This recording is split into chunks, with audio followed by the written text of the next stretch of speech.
today, our fight for survival begins.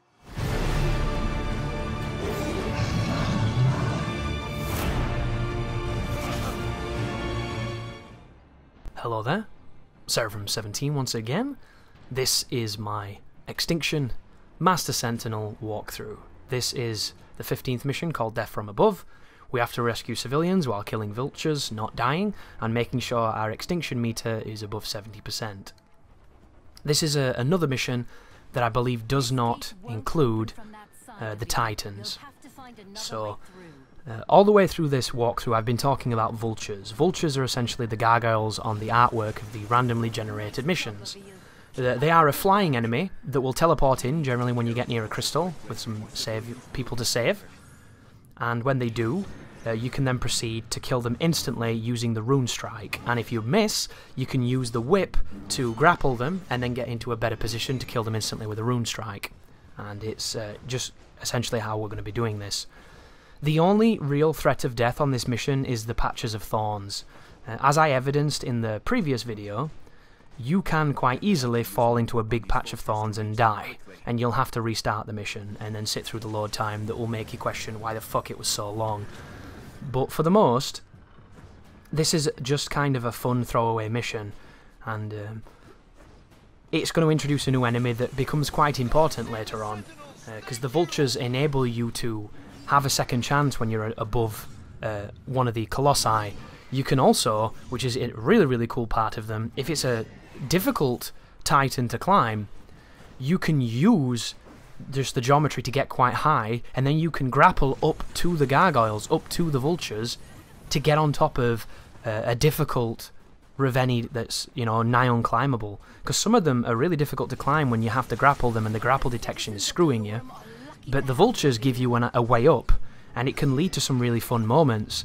Another good example is when you're on the back of one of the beasts and he tries to slap his back, you can hook up to one of the vultures, avoid the slash, and then come back down and then do your business and everything. So there are these moments of emergent, interesting gameplay where you can do these cool strategies and do these cool things, but there's no real call, and there's not a lot of them. About to be attacked as well. See if we can see the wonderful animation I mentioned. But these guys aren't going to do it, I don't think. They're too far away.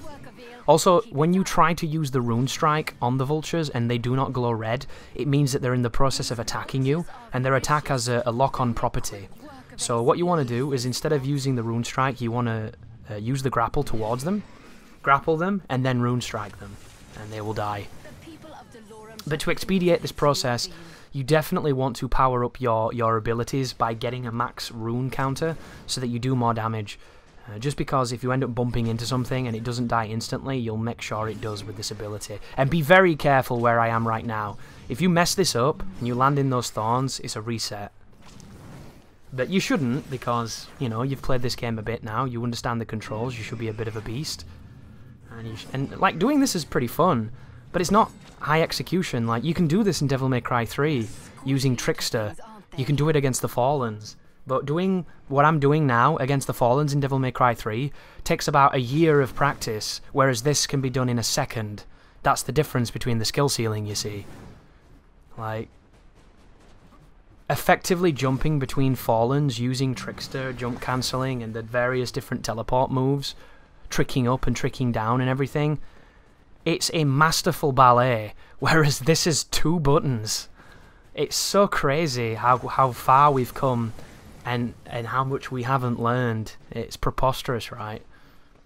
When you think about how complicated those games were and how much they required from you, the call on the player was so high, but the reward was high too.